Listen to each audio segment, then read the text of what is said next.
Come on, let's sing this song together. Jesus, keep me near. Come on, all over the room. The cross. Oh, there's a precious fountain,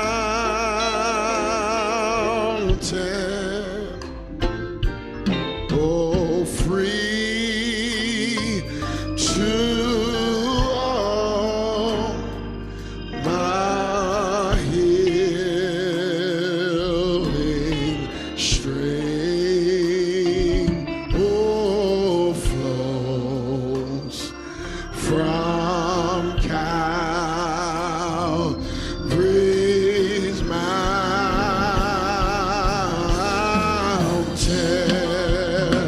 Oh, in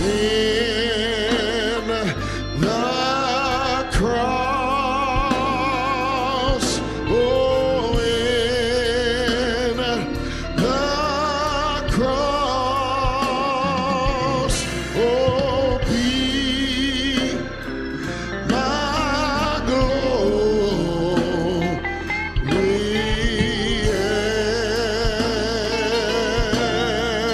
ever. Oh, till my raptured soul shall find. We're gonna find a rest beyond the river.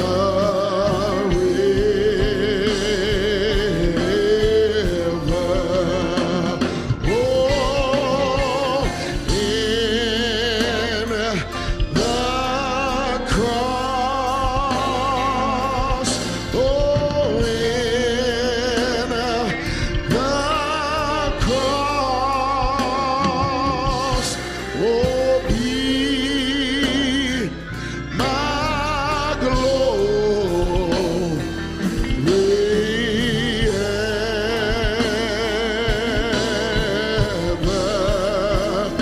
Oh, till my raptured soul shall find. We're gonna find a rest beyond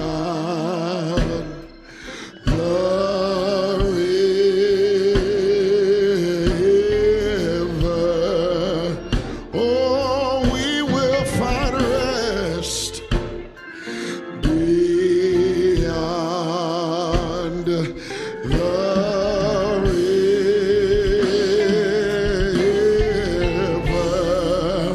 Oh, we want to find rest beyond the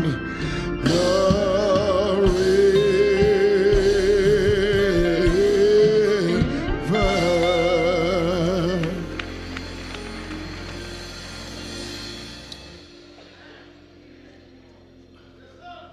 Take your message notes out with me. I want to share a thought with you about rags and old clothes. Your message note says rags and ropes. It's rags and old clothes, so make that correction. Jeremiah chapter 38, verse 6.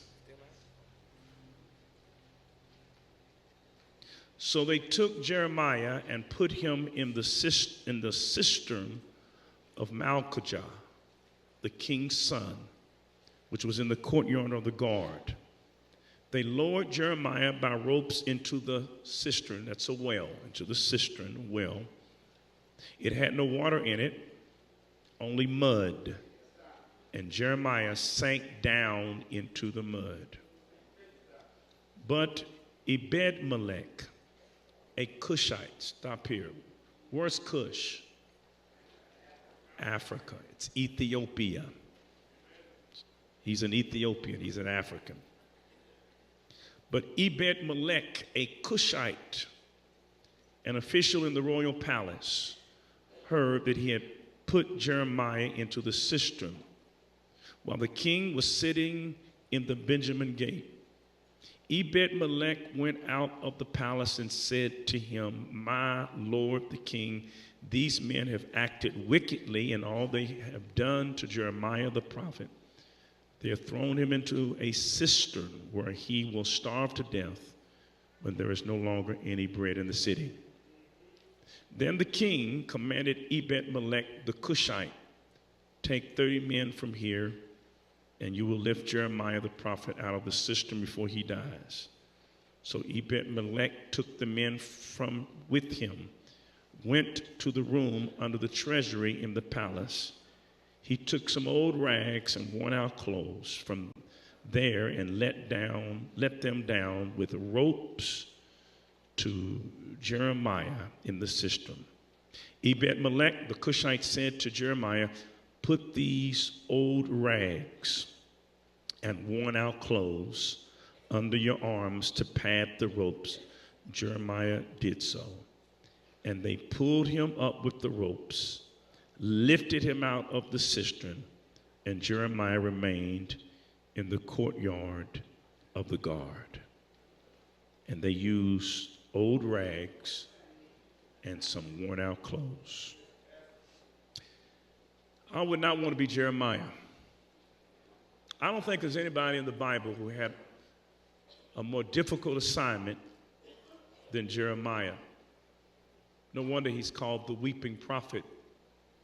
He's called the weeping prophet because that's what he did. He wept, because he had the unenviable task of telling the people what the people did not want to hear. His name has literally found its way into our dictionaries. Look up the word Jeremiah.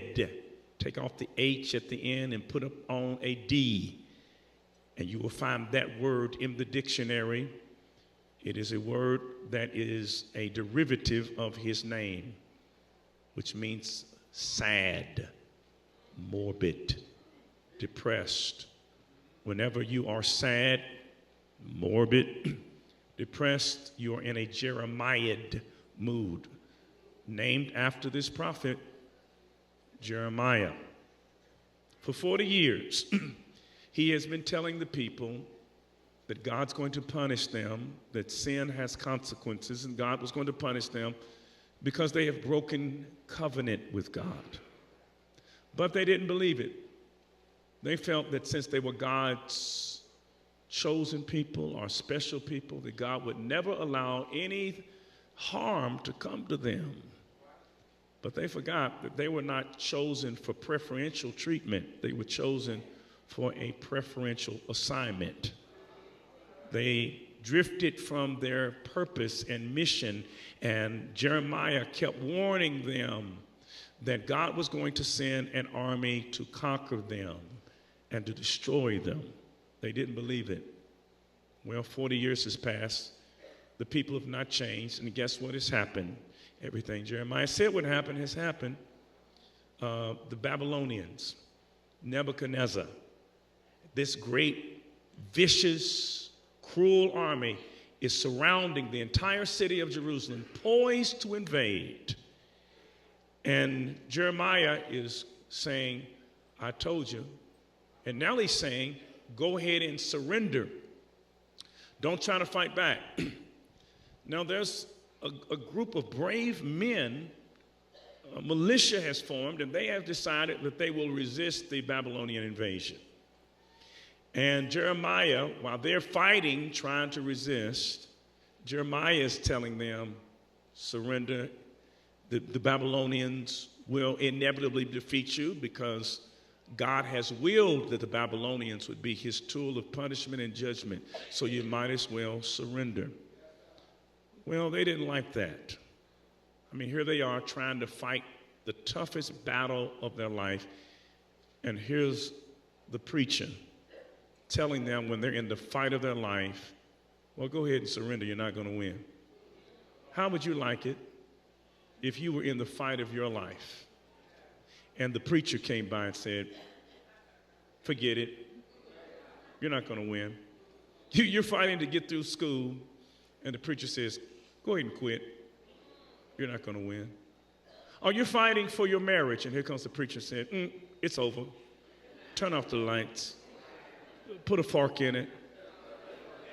Na-na-na-na-na-na-na-na. Hey, how would you feel if the preacher did that?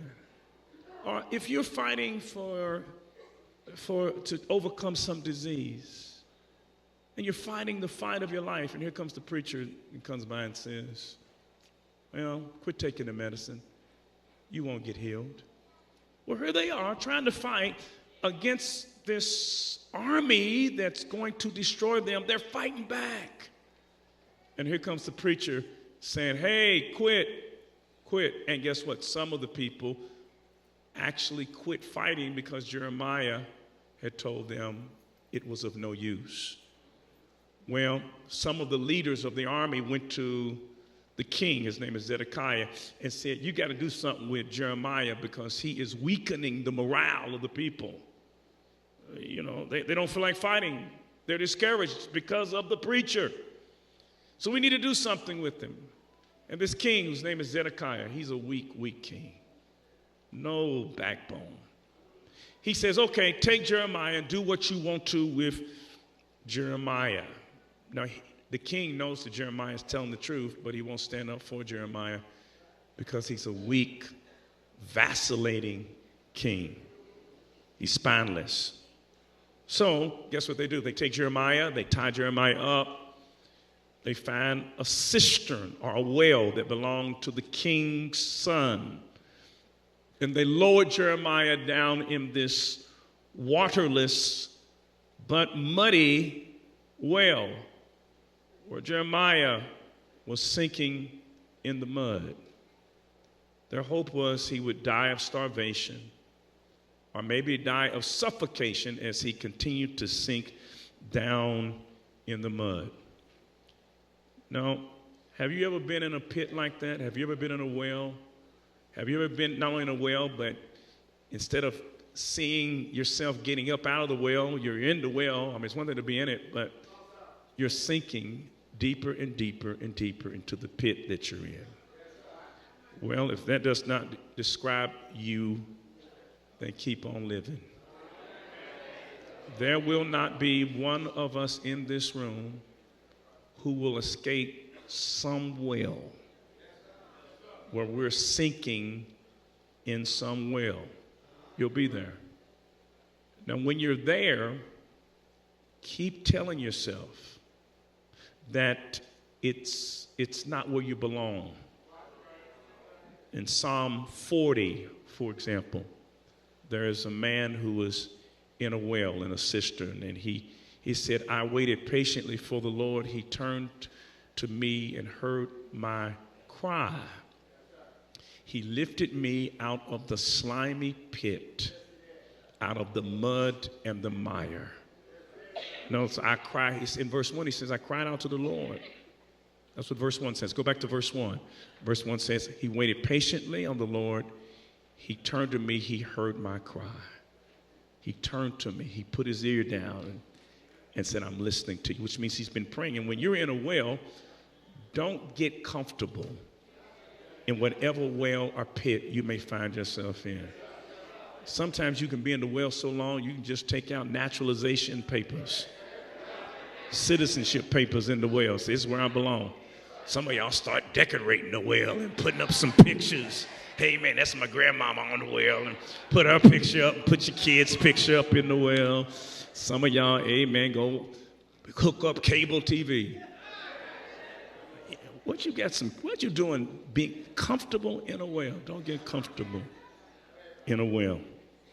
Well, they wanted to silence Jeremiah. You know why? Because Jeremiah told them an inconvenient truth.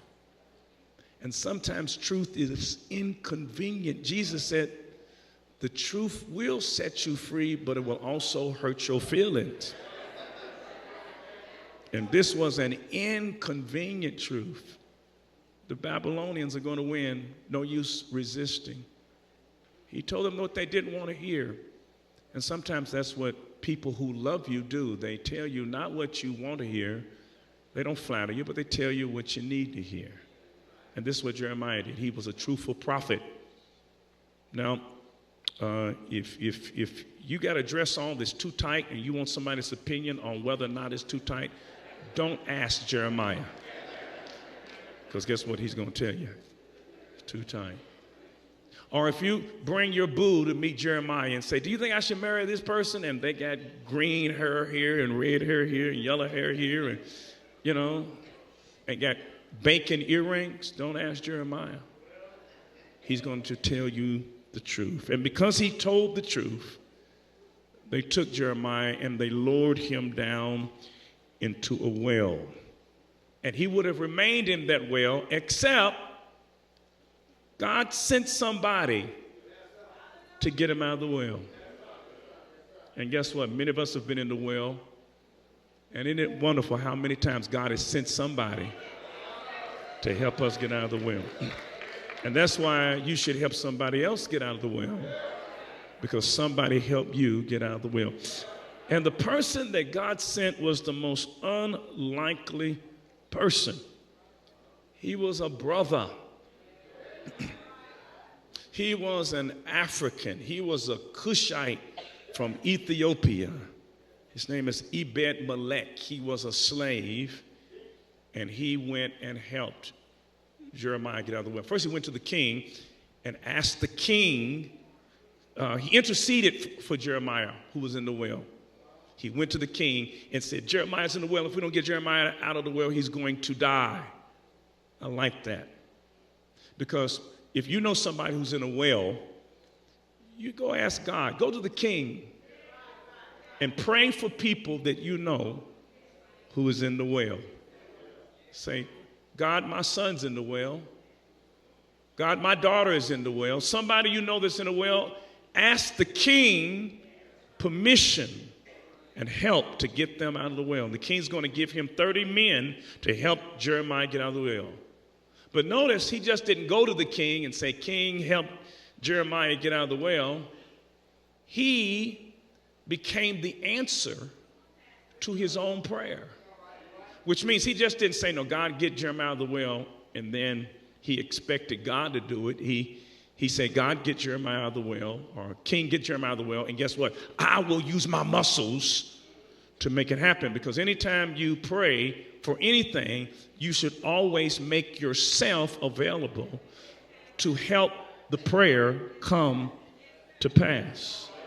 If you're praying for someone who's hungry, then pray and then go to Kroger's and pick them up something to eat.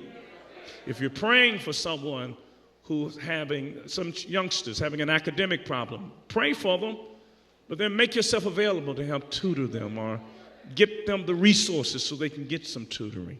Always make yourself available whenever you pray. And this is what Ebed-Melech did. He made himself available. And so this is what he did. The text says that he said, I got 30 men. Jeremiah's in the well. He's sinking in the mud. And we're told that he then went, he's a slave, to a storeroom. And he got some old rags. And he got some old clothes. And he got a whole lot of old rags and old clothes.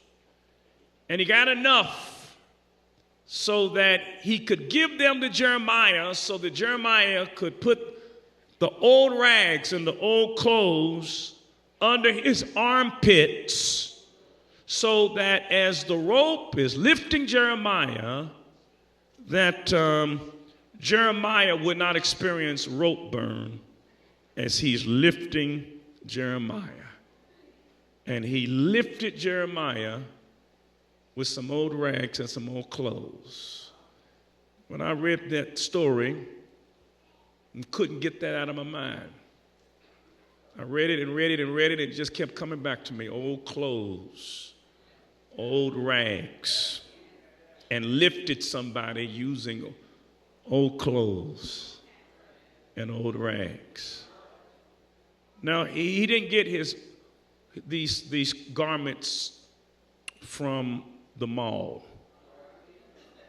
He didn't get them from Oxmoor.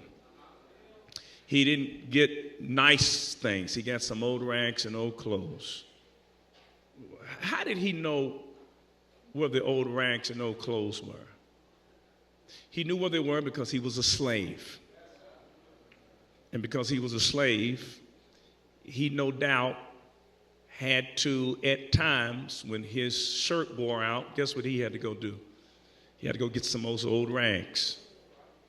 When his trousers wore out, guess what he had to go? He had to go to the place where there were old clothes and old rags. In other words, he knew how to make it with old rags and old clothes because he knew where the old rags and the old clothes were. Amen. See, when you are a poor person, you know where the old rags and the old clothes are. Yeah, when you're poor, when you got to make it, you know how to make it. You know how to survive when you live in the hood. Amen. And you know where the old rags and old clothes are. When your water gets turned off, you know how to. Some of y'all don't figure this thing out. And then they say, I thought your water was turned off. It was, but when you don't got money and you got to have just old rags and old clothes, you learn how to manipulate some things. I thought your cable got cut off. But it did. But when you poor, talk to me somebody. You know what the old rags. Do I have a witness in here? In other words, some of y'all come up in this church acting like y'all always had it made. Y'all done had to play some games. Get over on the system. Because the system many times has gotten over on you. Do I have a witness in here? I wish I could just hold the mic and let some of y'all tell some of the old tricks. Amen. Amen. Some of y'all know how to manipulate Section 8. Some of y'all know how to manipulate this. Amen. Know that the man can't put you out of the apartment for 3 months because of squatters' rights. Y'all know all the game. Old rags. And he took those old rags and he took those old clothes and he lifted Jeremiah out of a pit using old rags and old clothes. Old rags and old clothes. Now, come on. If you in a pit, let me tell you what I'm going to do. I'm going to call the fire department. But if I didn't have the fire department, if you're in a pit, let me tell you what I'm going to go do. I'm going to probably go to Home Depot. And I'm going to get me one of them long extension ladders. And I'd lower that ladder down to you. I'd probably get some plywood. Get it, go to Lowe's, get some plywood, lower the plywood down to you, and put it on the bottom of the well because it's muddy. And then I'd get me one of those ladders that pay for it at Lowe's. And then I'd lower the ladder down and say, okay, Jeremiah, come on up on the ladder. But he didn't have a ladder. He didn't go to Lowe's. He didn't go to Home Depot. Can somebody tell me why? Because he is what? He's a slave. So he couldn't afford a ladder. So he had to make do with what he had. He had to improvise, take a rope, take some old rags and make some padding under the rope. He had to use old rags and old clothes because that's all he had. You know, he's an African. He's a black man. And in so many ways, this black man in the Bible captures what black people have had to do in America. Couldn't afford ladders, so our big mama, our grandparents, which had to use sometimes old rags, had to use old rags and old clothes-like material. Let me give you some examples. We didn't get what was called the best parts of the hog. That's called, you ever heard this expression, living high on the, that means when they got the hog for the, they cut it up, you didn't get the prime pieces. You got the pig feet and the pig tail and pig ears and pig brains. I'm going to say it. Y'all don't want me to say it. Y'all got the intestines. Turn to your neighbor and tell them what that is. Chitlins. But guess what, y'all? Guess what we were raised on? Like he used old rags to raise up Jeremiah. Guess what we were raised on? Old rags and old clothes. Amen. Some of y'all, amen, when it comes to your job, let me define your job.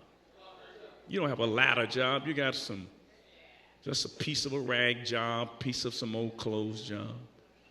You got to work, put 3 or 4 jobs just to make one. That's why you're so tired all the time. I never get upset with people who sleep in church. Never. You're tired, Monica. Tired. I never get upset, Monica. That's my bishop right there. I never get upset. Tired, because all you got is some old rags. But you know what's amazing? How we've been lifting our kids with some old rags and some old clothes. Amen. I think of this church. I think the fact that we have 3 campuses. We've got these 3 campuses. And there's no one of tremendous means who belongs to St. Stephen Church. No one. But we've kept the lights on.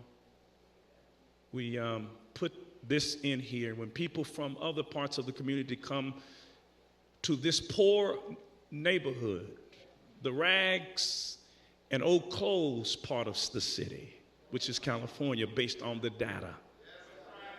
And they come in here, and I just like to watch their expression, because everybody who comes in here, first of all, didn't know this was here. And then when they see it, they just say, oh my God, look at this. Look at this. And they go in the Family Life Center and they see this beautiful building and they say, oh my God, look at this. And they look at our fitness center and it looks like Planet Fitness. And they say, oh my God, it's right here. And the only way we were able to raise up this institution is to sustain it. It's not because we have rich deacons. Not because we have wealthy choir members. Just some people who had rags and old clothes and put them in the buckets like you did today. And just you taking your rag and I'm taking my rag, and we tie our rags together. And we just use what we have, some old rags and some old clothes. Our college is open. It's a miracle. A miracle. The pastor of First Virginia Avenue Baptist Church, Dr. Charles Duncan, perhaps the greatest New Testament Bible scholar I know. He's in his late 80s now, mid to late 80s. But they were interviewing him about when he taught at Simmons. He's a graduate of Simmons. He graduated in the 60s and then taught at Simmons for 30 years. And he said one thing. He said this. He said, we had a great school. He said, but we were always just barely making it. He said, every pay period, it was, can we meet the pay period? Can we keep the lights on? And that has been going on since 1879. Just educating our kids, lifting our people, and all we have to do it is some old rags and some old clothes. But what did I tell you about Wales? Don't get comfortable with old rags when you can get some new ones. Don't get comfortable with old clothes. I used to have old rags and old clothes, but I look good today, don't I? I look good today, honey. Because you shouldn't get comfortable with old rags and old clothes. You should always try to do better. And society owes every citizen, regardless of who you are, regardless of your color, the opportunity to move from rags and old clothes to some Ferragamos, amen, some Brooks Brothers. Society owes everybody an equal opportunity, equity, to improve themselves. Unfortunately, there are too many people who look like Ebed Melech, who still have nothing but old clothes and old rags. And it's not their fault. We try to blame them, but it's not their fault. The fact of the matter is that there are some people who get ladders and trucks. They got a backhoe and everything else to get people up out of the well. But some people only get clothes, old rags. I'm not only the president of Simmons, but I teach there. I got a class I've been teaching this semester. I don't know why I added that to my plate, but I did it, and I'm glad I did. And when I was in the classroom, I look at the room and I say, boy, this is not like some of the other universities. We don't have central air. We got a unit literally it's sticking out of the classroom. Old rags, old clothes, and it's not our fault. The fact of the matter is that our culture socially engineers who gets rags and who gets ladders. Socially engineers. There's a woman, she's a professor at Rutgers University. Her name is Nancy DiTomaso. And Nancy DiTomaso, has written this book that was the award-winning book in sociology several years ago called The American Non-Dilemma. And she says this. She says that old-fashioned racism is not what we are experiencing today. Listen carefully what she says. She says, we know that to have animus towards a person, most people, you got the extremes, but most Americans realize that to hate someone because of their skin color, because you look like Ebed Melech, is crazy. It's not right. We in this country have rejected old-fashioned racism, although it is making a comeback. But she says the type of racism that many people practice it's a racism in which not that I hate you because you're black. But she says this, and I quote her. She says, the number one way the racial wealth gap, that means why some neighborhoods and some people have rags and other people have ladders, it's maintained today is not simply about what whites do to blacks, like lynchings. She says, but what whites do for each other, in which blacks are excluded. Because she says, and this is her argument, we are segregated because of housing patterns. She says that you always network with the people who are in your circle. So if I'm a member of Southeast Christian Church and I'm in a study group at Southeast Christian Church, I need a plumber, and there's a plumber in my group, I'm going to network with the plumber who's in my group. Not because I'm trying to exclude anyone, but I just know this person. I know this person. We're in the same fraternity. We're at the same Thanksgiving dinner. So blacks are not at the table, and because we're not at the table, we don't get sometimes the leads, the job leads, or the connections, because where you work in many instances has nothing to do with your abilities or your education, but it's who you know. She goes on to say, put it on the screen. She goes on to say, Nancy DiTomaso, put the rest on the screen. She says, most whites exchange favors with each other that provide an inside edge within the context of segregated communities, segregated schools and churches, and often segregated workplaces. The social paradox in the United States is exactly this, that almost everyone says they support equal opportunity, but at the same time, almost everybody instead seeks unequal opportunity. that is advantage and relies on special favors for getting ahead, and almost everybody thinks they got ahead through individual effort. So the reason she says that the wealth gap continues is because we network. I network with you, you network with me, we put our money in the plate, but the work is based on the net. So if all you got is a rag and I got a rag, all you can give me is a rag and all I can give you is a rag. I'm not at the table in order to get the ladder. That's the problem. That's the evil of segregation. Let me give you a prime example. What I mean, perhaps this is why I'm preaching this sermon. For 30 years, our Family Life Center has been the only family life center like it in all of West Louisville. The only one. This is the only place where there's a fitness center. This is the only place where you have an indoor walking track and the racquetball courts and a restaurant. It's the only place. And for 30 years. And we have done it because every Sunday you come and you put in those white buckets $1 for 30 years. By the way, the Lord does need a raise, y'all.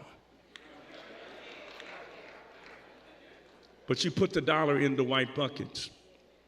And we sustain this institution. And by the grace of God, we have lifted it up with rags, old rags and old clothes. It's a miracle.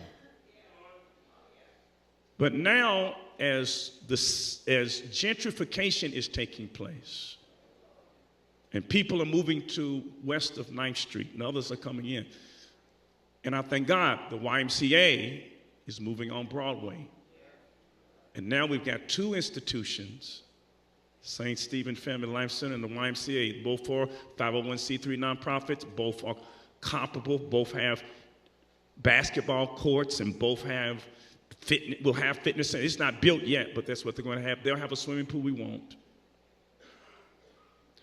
But I submitted, or at least our board at the Family Life Center submitted a grant to one of the major corporations in this city and in America that's in this community.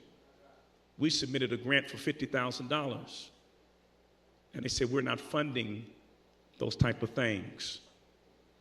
The Y that has not opened, the Y that does not serve as many people and will not, the Y submits the grant, basically the same thing. We're both the same thing, except we've been here for 30 years and have been doing it with rags and old clothes. They submit a grant, and on the cover of the Louisville Defender, I read, grant given to the Y. We wanted $50,000. This company gives the Y that's not open, has not done anything, has not lifted anybody yet, does not hire anybody yet. We've been doing the heavy lifting for 30 years with rags and ropes. And the Y going in gets gets a grant for $2 million. $2 million. And I'm sitting there thinking, why is it that we've been here longer, we've got the track record, we got integrity, and we get nothing, but they get $2 million. Check this out, for construction and for free membership. So if the Y around the corner is going to offer free membership, and my clientele who keeps our institution open and our people employed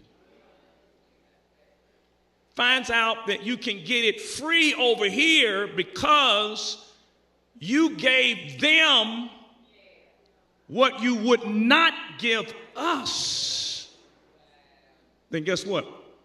Our clientele, who we've been serving for 30 years, leaves us, goes there, our revenue drops, our hours shrink, our employees lose hours.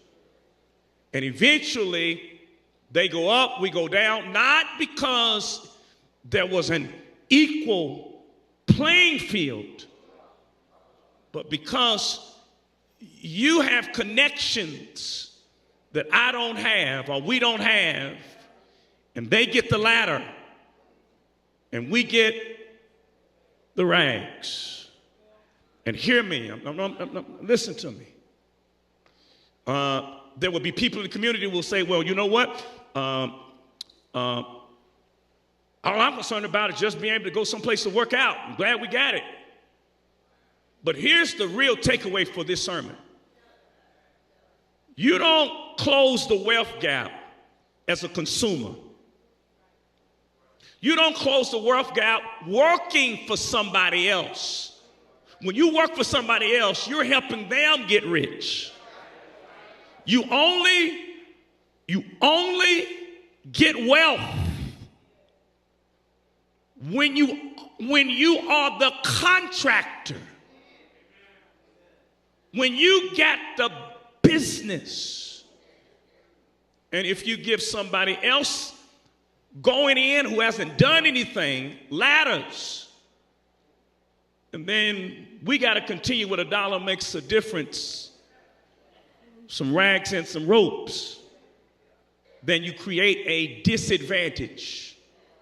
And this explains why there is a disadvantage in America today, because some people get ladders and some people get rags and ropes. And sometimes, you know what? It's not intentional. Sometimes we are just not on folks' minds.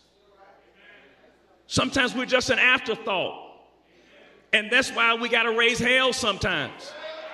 The way you get on people's minds is by marching and protesting and raising hell. Now, you shouldn't have to do that, but just the way it is. Rags and old clothes. Now, I'm through. I'm getting my Bible. Listen, I put my notes up. When I read that, I tell you what, I mean, you talking about being in a pit.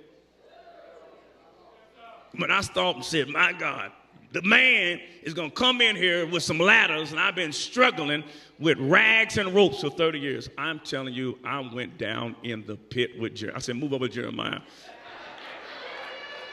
Just move over, dude. Amen. He said, come on down, Kevin, a little bit in this mud. And I'm telling you, I just started shrinking in the mud. And it was not until Barnetta, sensing my mood, I had John P. Key in here last night, and he was singing. I was sitting on the bench trying to hide my tears. I'm sitting there crying. And it was all because I had my pit I was in. And then Barnetta told me, she said something to me, as she always does. She said, Kevin, she said, God has always made a way.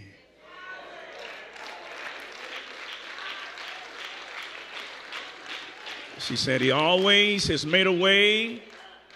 I don't mean you get comfortable with it, but if you've done the best you can, then God will take your rags, your rag money, your rag education, your rag connections, and God will lift you using rags.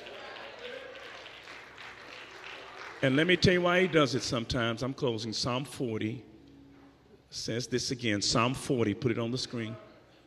I waited patiently for the Lord. He turned to me, heard my cry. He lifted me out of the slimy pit, out of the mud and the mire. He set my feet on a rock. Now watch verse 3.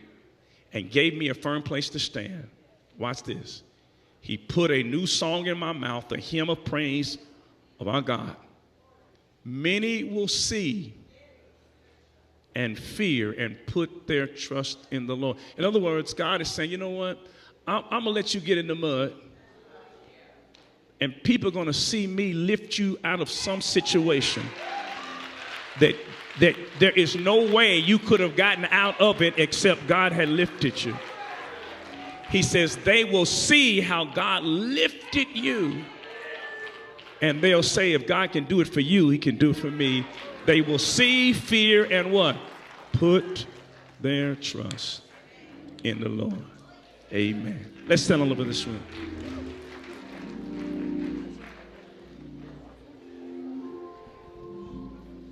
Amen.